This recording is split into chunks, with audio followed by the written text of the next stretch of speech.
Hello and welcome to the class. Common prospectus जो है CPT 2025 की आ चुका है। जो क्वेश्चंस है कि एग्जाम कितने मार्क की होगा, नेगेटिव मार्किंग रहेगा या नहीं, एप्लीकेशन फिक्स क्या है, आप चीज़ों को फिलअप करोगे। जैसे टेलीग्राम चैनल में उनके लिंक दे दूंगी, आप देखिए।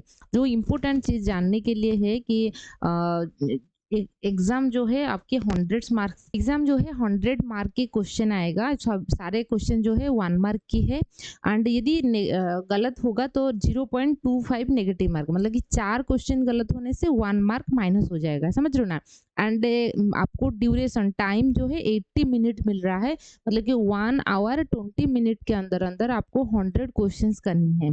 ठीक है, तो टाइम मतलब इतने भी बहुत लेस है, प्रैक्टिस बहुत ज़्यादा करना पड़ेगा। एक चीज़ हो गया। दूसरा चीज़ होता है कि जो आपकी सिलेबस कौन सी चीज़ें रहेगा, जो यूजी की जो सीबीसीएस जो चॉइस बेस्ड क्रेडिट सिस्टम्स की जो सिलेबस है 2019 की, वही सिलेबस से क्वेश्चन आएगा। उसके अकॉर्डिंग कोई भी इलेक्टिव पेपर वगैरह से क्वेश्चंस नहीं आएगा, ये चीज़ ध्यान दीजिए। ये सबसे इम्पोर्टेंट मतलब क्वेश्चंस की आंसर था। अब हम देखेंगे, हमारे पास ये चीज़ आ गया कि एग्ज़ाम 100 मार्क की होगा, ठीक है? और उसके बाद रही कि फॉर्म फिल अप करने के टाइम पे कौन-सी चीज़ों को ध्यान देनी है। जो क्रेडिट है, आप एक नॉन सीबीसीएस मॉडेल आ रहा है, एक क्रेडिट आ रहा है, तो आप क्रेडिट जो है 84 जो है क्रेडिट उसको डालिए।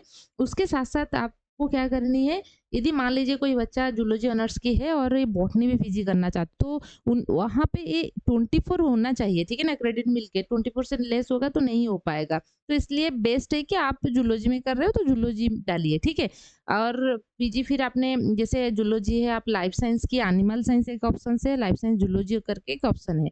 तो आप उसको भी डाल सकते हो। 2 फॉर्म डालने मतलब कि 2 सब्जेक्ट डालने से भी आपको वही 500 की जनरल कैटेगरीज़ के अंदर हो तो 500 में आ जाता है, ठीक है?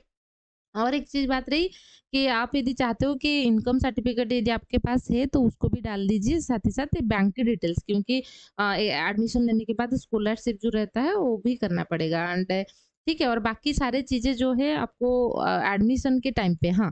और इम्पोर्टेंट चीज़ है, जो ईमेल आईडी आपने डाला है एंड फ़ोन नंबर आपने डाला है उसको चेंज नहीं करना चाहिए, क्योंकि अभी आपने कॉमन एप्लीकेशन फॉर्म सीएफ जो है अभी भरा है, फिर काउंसलिंग होगा एग्ज़ाम होने के बाद, वहाँ पे भी वो ज़रूरत पड़ेगा, ठीक है?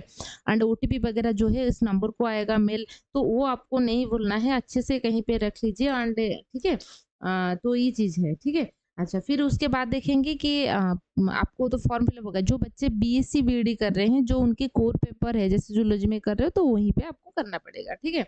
अच्छा, तो ये हो गया चीज़ें, इतनी सी चीज़ें हैं। और पढ़ाई मतलब कि दम से करना चाहिए, क्योंकि प्रैक्टिस जितना हो सके प्रैक्टिस कीजिए। आपको 100 क्वेश्चंस करनी है। फिर नेगेटिव मार्क, पिछले टाइम पे क्या हुआ था, नेगेटिव मार्किंग नहीं था, लेकिन इस बार नेगेटिव मार्किंग भी आया है। तो सारे की चीज़ों को हम वेलकम करेंगे और पॉजिटिवली लेंगे, लेकिन हमको प्रिपरेशन करनी है। सो आई होप फिर भी कोई अपडेट आएगा तो मैं बता दूंगी। So thank you.